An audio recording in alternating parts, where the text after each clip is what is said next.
여러분, 이번 주에도 이렇게 온라인 클래스에서 만나서 반갑습니다. 이번 주는 50페이지부터 나오는 자연재해와 인간의 3부분부터 살펴보도록 하겠습니다. 그 전에 우리 지난 온라인 클래스 시간에는 다양한 기후 조건과 지형에 따른 생활 양식에 대해서 살펴보았죠.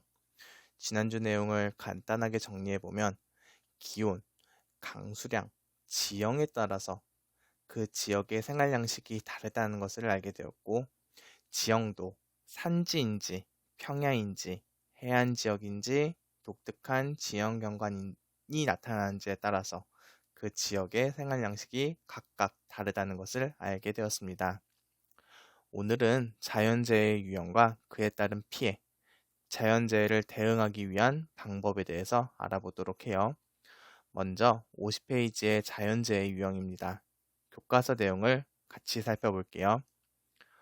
기후, 지형 등의 자연환경 요소들이 인간의 안전한 생활을 위협하면서 피해를 주는 현상을 자연재해라고 한다. 자연재해를 크게 분류하면 홍수, 강풍, 폭설, 가뭄 등의 기상재해와 화산활동, 지진, 지진해일, 쓰나미 등의 지질 또는 지형 관련 재해로 나눌 수 있다. 자, 우리 교과서 내용을 살펴보면은 자연재해의 의미와 종류를 살펴볼 수 있죠. 자연환경 요소들이 인간의 안전한 생활에 위협이 되고 피해를 주는 현상을 자연재해라고 하고, 종류를 기상재해와 지질 또는 지형 관련 재해로 구분하는 것을 살펴볼 수 있습니다.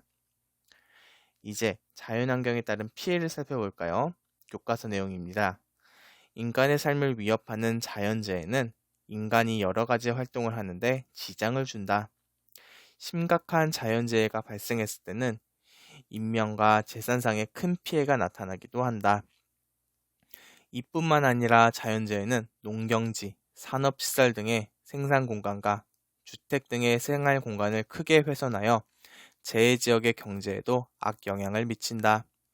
또한 건물과 도로, 항만시설, 통신설비 등 사회 기반 시설을 파괴하여 광범위한 피해를 준다. 자, 우리 교과서 내용을 살펴보았는데 자연재해로 많은 피해가 발생한다는 것을 알 수 있게 되었죠.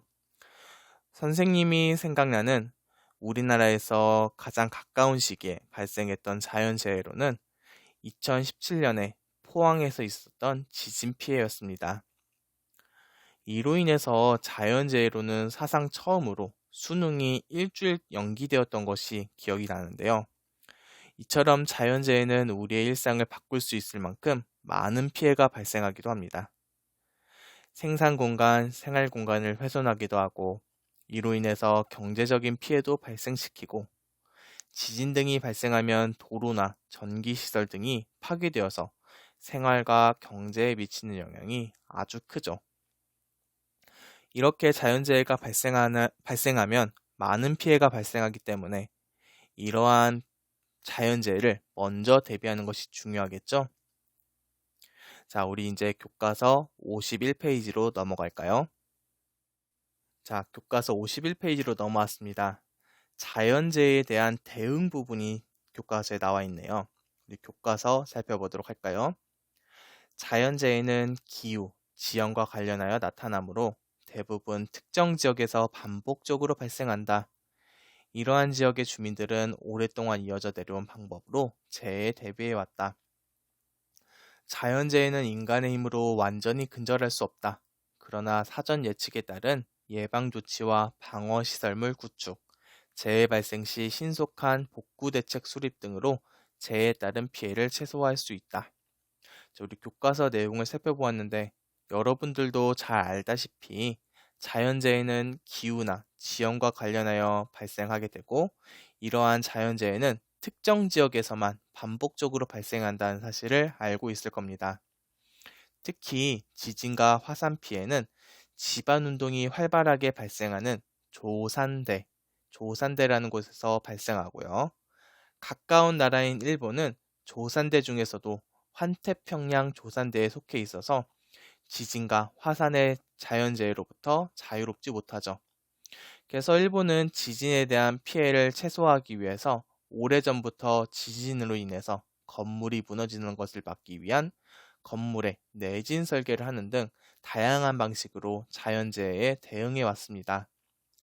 하지만 인간의 힘으로는 자연재해에 대한 피해를 완벽하게 막기 어렵겠죠. 일본도 현재 동일본 지진으로 인해서 현재도 원전으로 인한 피해가 발생하고 있고, 최근에는 원전 오염수를 해양에 방류하겠다 하는 것처럼 계속해서 피해가 발생하고 있는 사실을 알고 있잖아요. 그럼에도 불구하고 우리는 이러한 자연재해로부터 안전하고 행복한 삶을 누리기 위해서 계속적으로 자연재해로 인한 피해를 최소화하기 위해서 노력해야 될 거고, 그 중에서도 정부의 역할은 매우 중요하다는 것을 이야기할 수 있죠. 우리 계속해서 교과서를 읽어볼까요? 시민은 안전하고 쾌적한 환경 속에서 살아갈 권리가 있으므로 정부는 자연재해 위협으로부터 시민을 안전하게 보호하기 위해 다양한 재해 예방 대책을 수립할 의무가 있다. 그러나 이러한 재해 예방 대책을 잘 수립하여서 피해를 최소화하는 국가도 있지만 아직 체계적인 대책이 마련되지 않아 재해 발생 시 큰 피해를 보는 국가도 있다. 자연재해에 대한 예방과 대응의 1차적인 책임은 개별국가에 있다. 그러나 개별국가가 자연재해에 따른 피해를 복구할 충분한 역량을 갖추지 못한 때에는 국제사회가 나서서 도와줘야 한다. 자, 교과서 내용을 살펴보면은 정부는 국민이 자연재해로부터 안전하게 생활할 수 있도록 노력해야 할 의무를 가지고 있다 설명하고 있죠. 그래서 우리나라에서는 헌법 제34조 제6항에 그러한 내용이 있습니다. 교과서 날개를 보고 같이 내용을 살펴볼까요? 교과서 날개를 보면은 헌법 제34조 적혀 있어서 동그라미 6번 이렇게 되어 있는 거 있죠. 동그라미 6번은 6항 제6항이라고 읽습니다.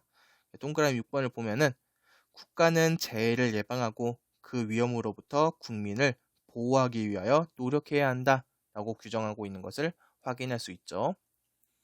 하지만 우리나라와 같이 국가가 주도적으로 자연재해를 예방하기 위해서 노력하고 그리고 피해를 대책할 수 있는 피해를 회복할 수 있는 그러한 나라도 있지만 그렇지 못한 나라도 있겠죠. 대표적으로 개발도상국 그리고 저개발국이 그러한 나라에 속하게 됐는데 그런 나라에서도 1차적으로는 해당 국가에서 자연재해를 예방하고 피해를 수습해야 하는 것이 마땅하지만 막상 자연재해가 발생하는 경우에는 큰 피해로 이어지는 경우가 많기 때문에 그 나라에서 해결하지 못해서 국제사회에 많은 관심과 도움이 필요하게 되는 겁니다. 자, 우리 오늘은 자연재해에 대해서 살펴보았죠. 자연재해가 무엇인지, 종류가 어떻게 나뉘어지는지, 자연재해로 인해서 발생하는 피해는 무엇이 있는지, 그리고 이러한 피해를 막기 위해서 어떠한 노력을 해야 되는지 살펴보았습니다. 자연재해는 인간의 능력으로는 예측이 불가능하고 발생하는 경우 피해가 매우 크게 발생하기 때문에 피해를 최소화할 수 있는 노력들이 무엇보다 필요하죠. 그래서 우리도 우리 주변에 이러한 자연재해로 인해서 피해받을 수 있는 부분은 없는지 살펴보고 자연재해가 발생했을 때 어떻게 대처해야 할지 대처 방법에 대해서도 습득할 수 있도록 노력해 봅시다. 오늘 교과서 수업 영상 보느라 고생 많았고 이제 각반 통사 선생님과 즐거운 수업을 해보도록 해요. 선생님이랑은 다음 동영상에서 만나도록 합시다. 고생 많았습니다.